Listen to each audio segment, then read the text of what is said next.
Case youth Congress നേതാക്കളെ പിണറായി വിജയന്റെ സുരക്ഷാ സംഘം മർദ്ദിച്ച കേസിൽ പ്രതികളുടെ മുൻകൂർ ജാമ്യ ഹർജി ഇന്ന് ആലപ്പുഴ കോടതി പരിഗണിക്കുകയാണ്. ഈ ഹർജി പരിഗണിക്കും വരെ അറസ്റ്റ് തടയണം എന്നാണ് പ്രതികളുടെ ആവശ്യം. കോടതി കഴിഞ്ഞ ദിവസം അംഗീകരിച്ചിരുന്നില്ല. അറസ്റ്റ് ചെയ്യണമെന്ന നിർദ്ദേശം നൽകാൻ സെഷൻസ് കോടതിക്ക് അധികാരമില്ലെന്ന് ചൂണ്ടിക്കാട്ടിയാണ് ആവശ്യം തള്ളിയത്.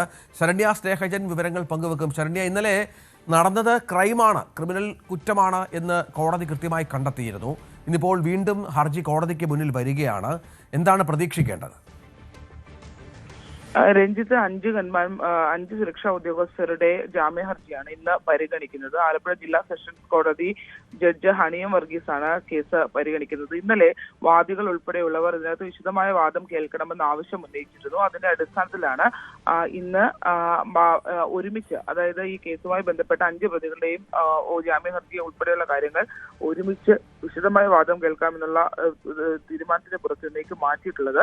കഴിഞ്ഞ ദിവസങ്ങളിൽ ഇവരുമായി ബന്ധപ്പെട്ട കേസിൽ വകുപ്പുകൾ അപ്ഗ്രേഡ് ചെയ്ത് നൽകിയിരുന്നു. അതായത് വധശ്രമം അടക്കമുള്ള വകുപ്പുകൾ നൽകിയിരുന്നു.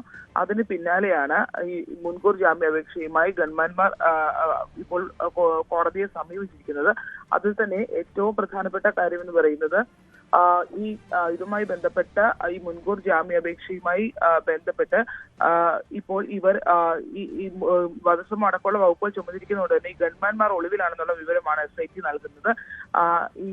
ഈ കേസിൽ എന്തായാലും കോടതി ഇന്ന് ഉച്ചയ്ക്ക് മുമ്പായി വിശദമായ വാദം കേൾക്കും. ശരണ്യ സ്നേഹജൻ വിവരങ്ങൾ പങ്കുവച്ചു.